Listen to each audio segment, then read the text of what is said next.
That's it, man. We're on it. Hey, everybody, hope you're having a great day today. First ever edition of Preachers Riding in Cars. I got a buddy here with me, Ben Lee. Ben Lee lives in Missouri now. Was in Macon a long time. He's a great guy, one of my closest friends. But we're going to throw out the topic. We were just eating tacos, and we planned this thing out not well at all, really. No. Yeah. But anyway, we wanted to talk about the topic with you guys today. The idea of setting people up for success, or what was the term you used for it, Ben? Making heroes. Yeah. Allowing other people to be heroes in that. As we were talking about it, one of the things that I mentioned to Ben when we were getting ready was the story of John the Baptist, and some of my church folks will know, or if you've heard me preach on John the Baptist, he's kind of got this crazy story, which Ben said. Ben's a pastor in Missouri. He just preached on John the Baptist for like a month for Advent, so he should be well versed on John the Baptist. But the thing that blows me away the most about John the Baptist is like the incredible humility that he had. I've often told people that he was the new guy on the block, and he had it going on. He cornered the market on baptism. Like, people weren't doing that before him. Yeah. And so he's doing his thing, and it gets to the point where people are lining up, and Jesus rolls up to be baptized, and regardless of what you say or think, he had to have an internal struggle going on. Don't you think, Ben? About how he would play that on from there. Yeah, I mean, he was fully human, right? Yeah. So he didn't have the divine nature that Christ, Christ being fully human and fully divine. John was fully human, period. The interesting thing about John is he knew his role. So John, even back in Isaiah, the prophecy, I call it the Dukes of Hazzard verses. You know how in the Dukes of Hazzard, Waylon Jennings is the balladeer, and so it's straightening the curves, flattening the hills. Yeah. Someday the mountain might get them, but the law never will. We either just got more followers on this page, or we cut them in half. I'm betting we got more followers, right? Because that's what we do. So the Dukes of Hazzard prophecy, right? Straightening the curves, flattening the hills, all the way back in Isaiah. And so Isaiah is telling about, through the mouthpiece of Isaiah, God is saying, there's one who will come, and his role, his job is to prepare the way eventually for the hero. Mm-hmm. And so when John comes on the scene, he knows his role, and to your point, certainly yes, without question, the temptation to get out of that role, to not stay in his lane, would have had to have been there. The thing that I love about John is he stayed the course. Yeah. So he did not give into the temptation, and he fulfilled his role of straightening the curves, flattening the hills, preparing the way for the coming Messiah. Which on like a side note is I think why we have to be so guarded up. Because there are so many times in our lives when, and we're talking about us now, not in setting other people up, when it's like a split-second decision can shape the course of your next, maybe the rest of your life. You think about the Israelites in the Old Testament, enter the promised land. I think we were talking about Donald Miller earlier. Story brand. There's another author that I like to follow that I thought it was Donald Miller for a second. That's where I was going with that, but totally misquoting him. But anyway, somebody else. But he was talking about that the of Israel cost them a generation in the wilderness. Because they didn't immediately jump to that, and sometimes when we get caught up in a situation, it could be different people listening and watching this, whether you're in your career, that split-second decision, do I make the numbers match what they need to match? If I'm a teenager, do I say, no, I was where I was supposed to be at? Or if I'm an adult, to my spouse, No, I wasn't there. You know, I was. Yeah. That sometimes that's how those things. That's where we go off course. You know, when you talk to people whose lives have been totally upside down and they've lost everything, a lot of times they will trace it back to one kind of decision that happened in a split moment, like that for John the Baptist, when Jesus is coming up to him and he says, no, hey, I'm here to be baptized by you. And so John has a split-second decision, and he stays the course, like you said, Ben. He says, no, it's not about me, it's about him. That's a hard position to be in, because we're really not wired to allow other people to get the credit. Yeah, and so in pastoral ministry for sure, but anybody listening to this, here's the thing: human nature is we want to be the hero. Yeah. We want to score the 2-point conversion to win the game, in overtime. We want to have the ball in our hands with seconds left at the 3-point line or at the foul line. We all are hardwired to where we want to be the hero. And in pastoral ministry, and really in the Christian life, we have to be intentional to make this shift to where those we are serving are the hero and we are the guide. Yeah. And which is what John the Baptist did. He was tempted. They came to him even after Jesus came on the scene and he's baptizing people. They come to him and they say, what about this? What about this guy that's baptizing over there? Shouldn't those folks be? And John the Baptist says, no. Like, he is the reason why I am here. He's the hero and I'm the guide. And so in our Christian walk, specifically in pastoral ministry, in the Western culture of church, it's something that I have to fight against all the time. Our parishioners, our churches want to follow their pastor. They want the pastor to be the hero. They want to follow the pastor, and something I think you do unbelievably well. It's one of the things that I appreciate most about you is you consistently deflect that. No, don't follow me. Yeah. Follow Christ. And that part of our job, and I think really in a bigger context, part of mature, discipled Christian life is preparing the way, becoming the guide, so that those that we're serving can experience victory, can be the hero. Yeah.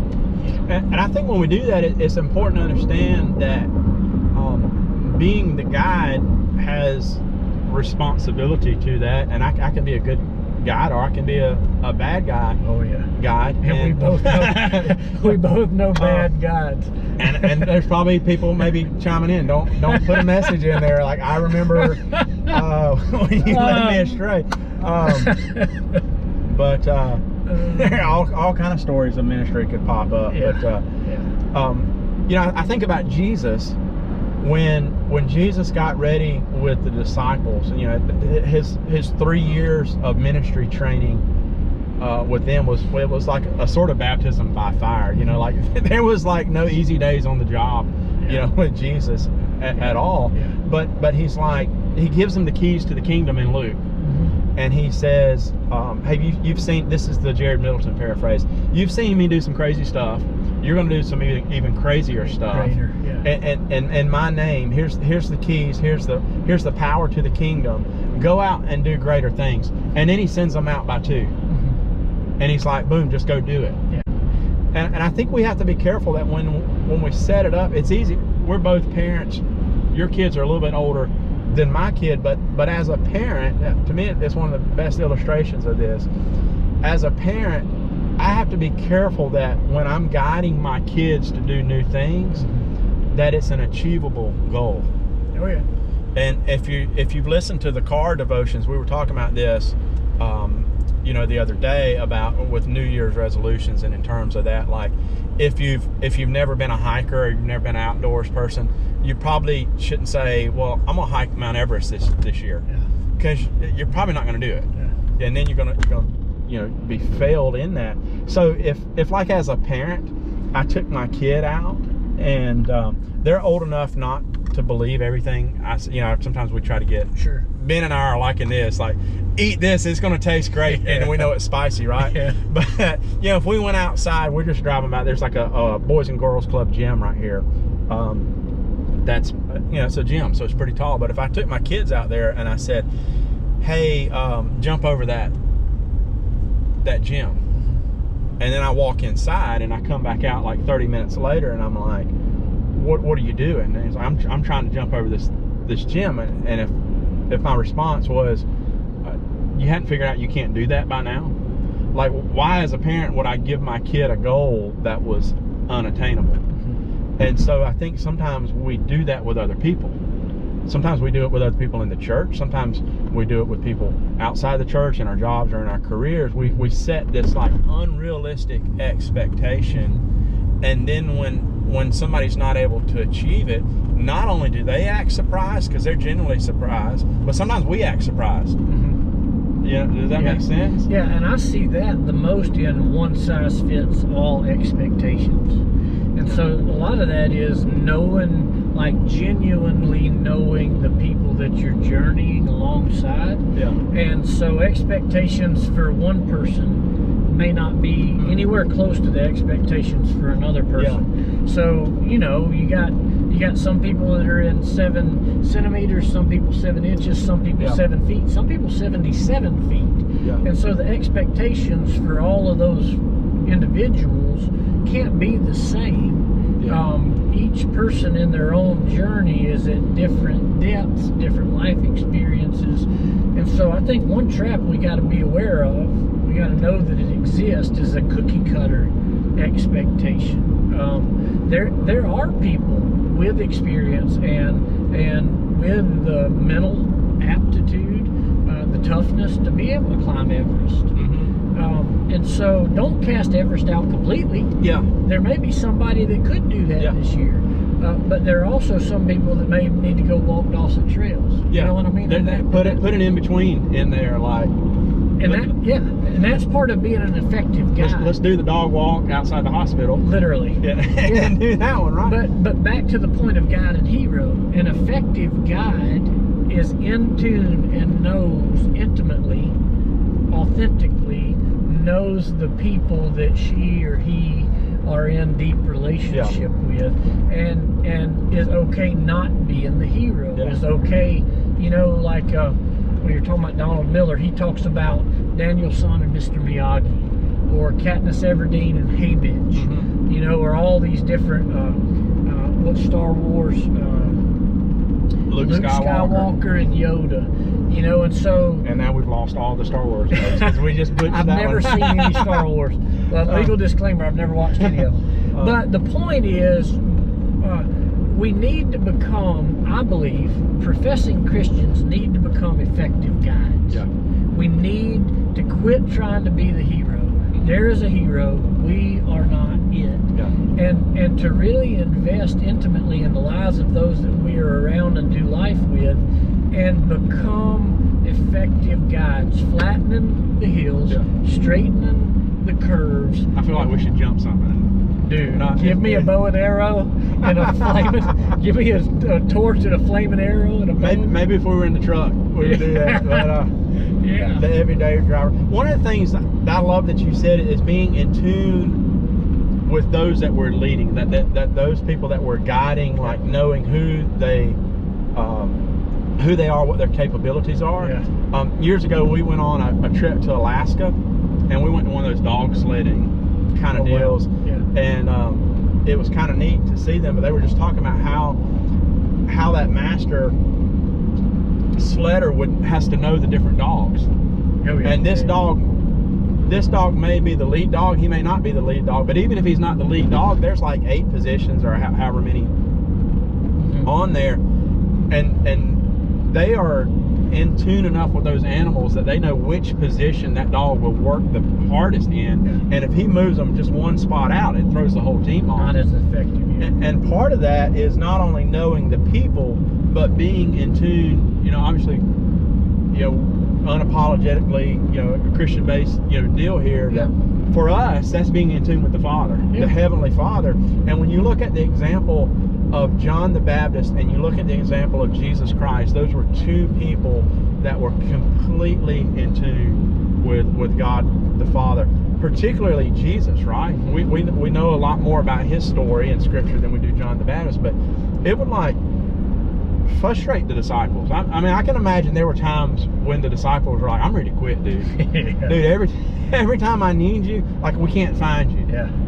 You're sleeping off somewhere. Exactly. It's kind of like my son the other day. We were getting ready to clean the boat, and all of a sudden I looked up and dude was gone, man. He got a bass guitar for Christmas, and he's in there and he's got headphones on because that way he's not disturbing us. So he can't even hear me. He can't even hear me calling, dude. Smart. And you know, I imagine it being frustrating for the disciples like that when they're like looking around for Jesus, and it's like, dude, where are you at? Yeah. And he's like, his answer was always the same: I'm praying. Yeah. I'm getting ready for this. And I think we overlook that a lot in the church too. Yeah.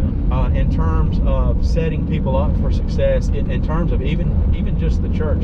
I remember growing up, one time I was at like a youth, conference deal, and I think it was John Maxwell was speaking, and he was just making the point. And I've heard several people do it, so I don't know who it is, goes back to. Yeah. But just the idea of like, hey, if we go to a concert, or if we go to some kind of show or whatever, we get there early, we know where our seats are. Hey man, where's your seat? Man, these are where my seats are. Here's where I need to park. And it's that mentality of preparation for that we don't bring when we come to church. Oh, yeah. And a lot of times even, it kind of comes down to it, and it's like, oh, who can fill this position? Yeah. Who's willing? Yeah. Who can do this? And just throw them in there with like no prayer or anything like that. Yeah. Kind of going into it all. But Jesus certainly, was not like that. No, yeah.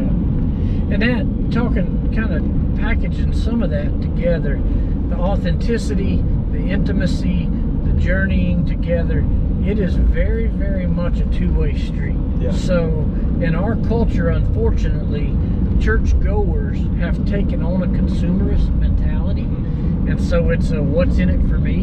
And yes, your pastors or those who are leading whatever ministry area that you're connected in, it's their job to get to know you intimately. It's their job to get to journey, to come alongside you. That's a two-way street. You also have to take the time to get to know them. Yeah. And to buy into them, to allow them to guide.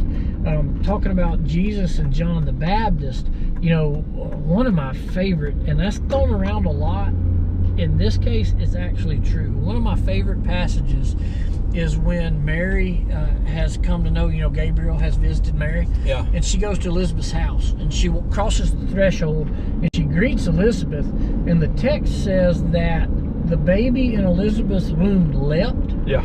And then Elizabeth was filled with the Holy Spirit. Mm-hmm. And then her response to that indwelling, that being filled with the Spirit, is to praise the Christ child and to honor Mary. Mm-hmm. And so even before they came weeping into the world, while they were still being formed in their mother's wombs, these two, Jesus and John, they already had relationship. Yeah. Like there was already an awareness. There's already a connection. Yes, and I literally cannot wait. I hope when we make it to heaven that we are able to have conversations with these folks.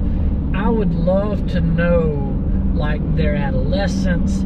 Yeah. We know about Jesus at 12 in the temple. Just a split second, yeah. But the 30 years-ish gap, I would love to know the dynamics of Jesus and John as, because they're 6 months apart roughly. Yeah. So what about them as kids? What about them as preteens? What about them as teens? What about them as early adults? What was the dynamic? And what I'm working towards is, by the time we know of John's ministry at the Jordan and then Jesus coming on the scene, there is so much life, so much experience, so much depth between those two that we don't know about. Yeah. But both the guide and the hero had an open two-way street to where there was intimacy, there was vulnerability, there was authenticity, to where each knew their role and each allowed the other to exercise that role, so that there was redemption, there was the light of the world, and so that a lot of times I see, at least, and if any of you Midway folks watch this, I'm not speaking about you. Yeah. But a lot of times I see parishioners that want to be known, but they don't necessarily want to know. Yeah. You with me? Yeah. They want you to serve them well, to know about them, and to a degree, to where it's comfortable. Yeah. But then the street's not two-way. Yeah. You know. We were actually talking about that last night in our prayer meeting. You know, just kind of the whole COVID thing, and I know everybody's so done with that. Yeah. But I think the statement I made, and I said, this is just me thinking, no like in-depth research on this. I think what it's done is it's driven the people away that were kind of like, you know, I'm here for whatever reason, just because I'm supposed to be here. There's not a lot of depth there, but now they're kind of driven away. But there are times, and this isn't my church, is talking. I mean, we talk to pastor friends like all over every church. One reason pastors don't do this, is they're like, you were talking about me. You were talking about me. But it's everybody I talk to. It's like this mindset of like, and what I told my church last night, though, I said, we have now, I think, done to the church what we've been doing to God for a long time in the Western church. Wow. You're there for when I need you to be there, and when I get ready to spend time with you, I'll come and spend time with you. Yeah. And now we're doing that to the church. It's like people used to come to church because culturally it was cultural. Like I got to be there, whether they wanted to be there or not, whether they got anything out of it or not. They're like, well, it's Sunday morning, we go to church. Yeah. You were saying, what was it? What was the percentage you were talking about earlier? I read that this morning, actually. Barna, the number of professing Christians, or actually the way the report read was those who profess to have no religious affiliation, increased by 8%. Yeah. From 2020 to December 2021. January 2020. Crazy. So 2 years. So the pandemic, basically. Yep. In the Western world. The number of people who profess to have no religious affiliation increased by 8% in the nation. Yeah. Which is and that's not new births.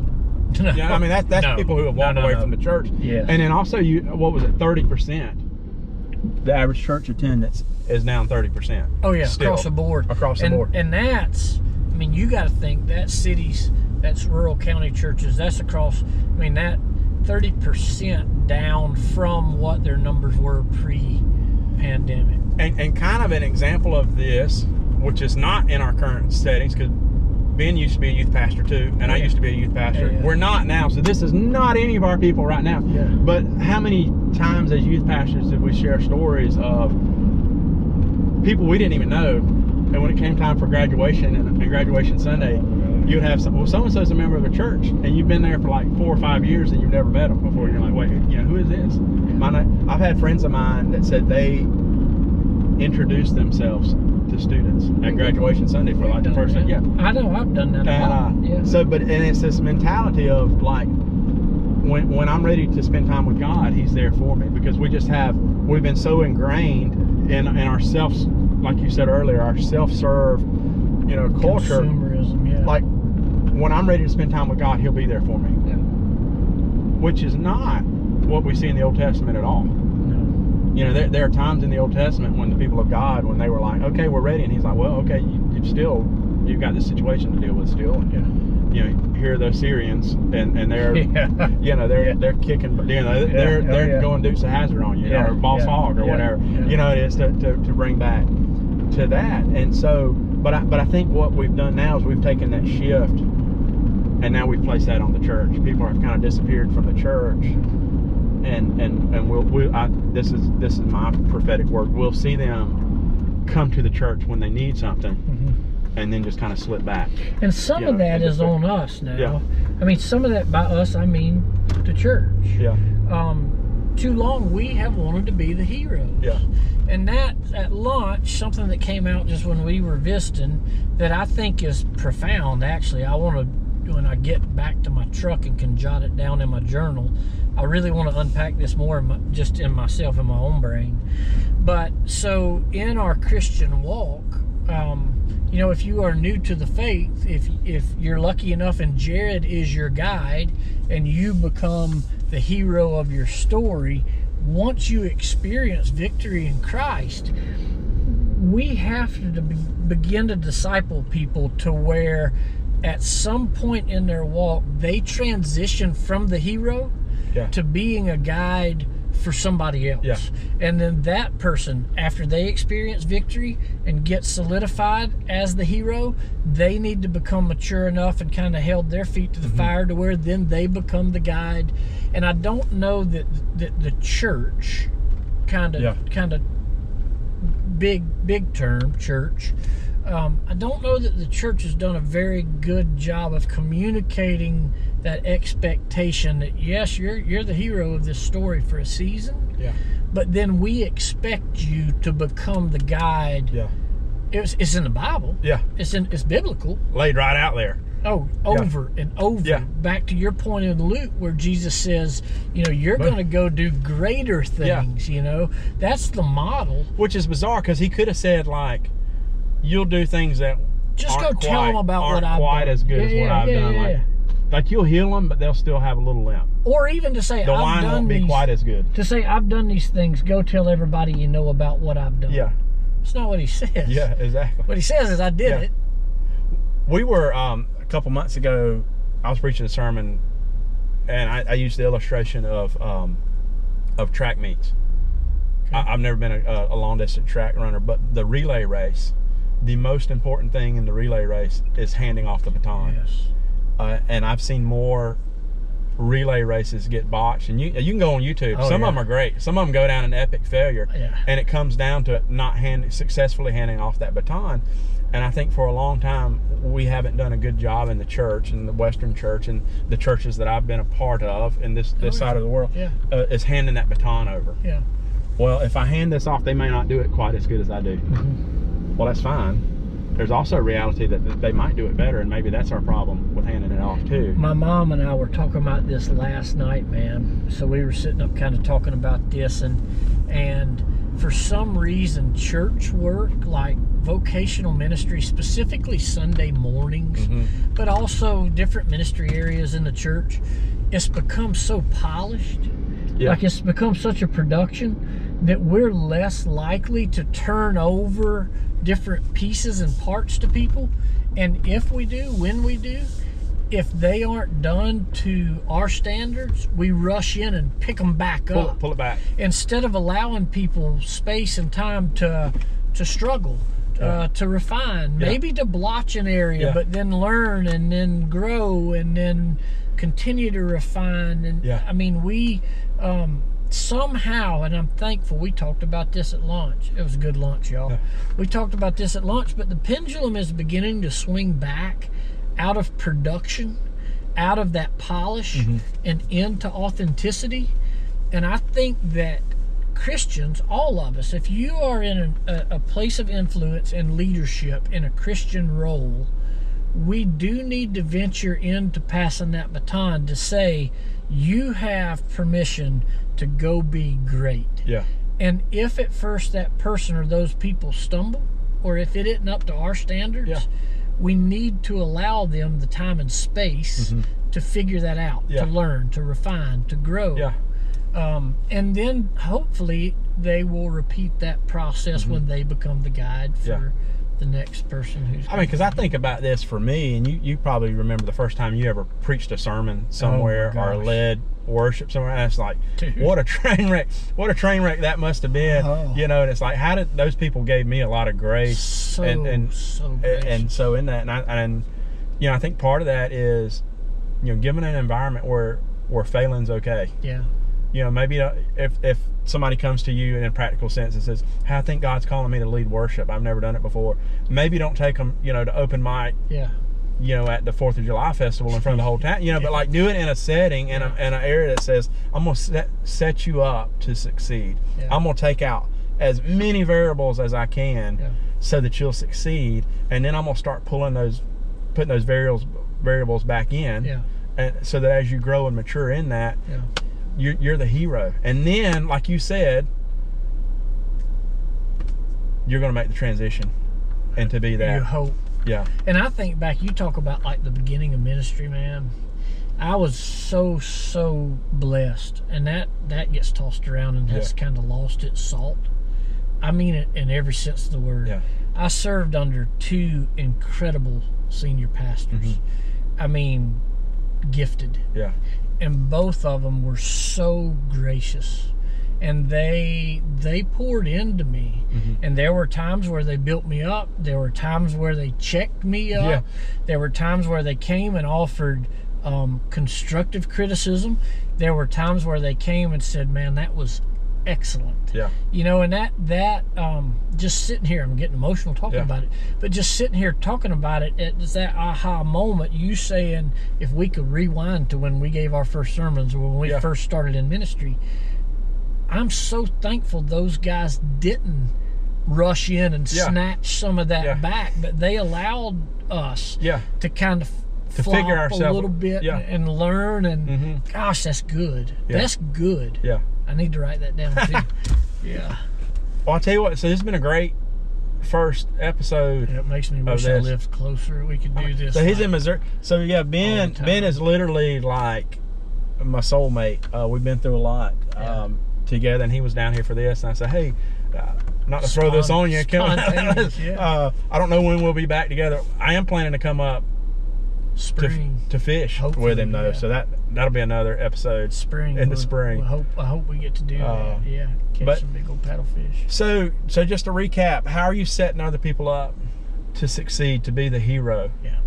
And I think part of that is walking them through the transition process that comes. Duke's a hazard, man. Straighten the curves, flatten the hills. I mean, jump in the ravines. Do the best that you can, and know that you're not the hero.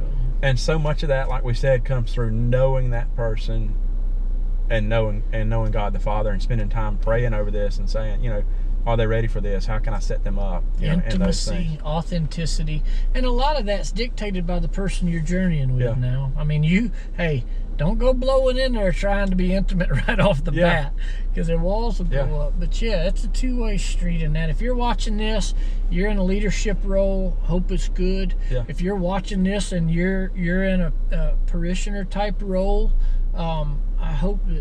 I really hope that you're encouraged to connect. If you happen to be in Jared's church, you've hit the lotto. I'm sure you know that already, but if you don't, you have you've hit the proverbial lotto. I bought Ben's lunch is why he said no. And they were street tacos for the win. But hey, y'all have a great day. God bless you. We'll see you soon. Give us a like, a share, and a follow. If we meant something to you, if you ever want to reach out, whatever platform you're on, you can shoot me a message if you need to talk deeper. Got anything going on?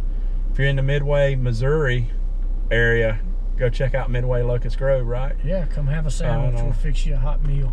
All right. Take care. God bless you. We'll see you soon.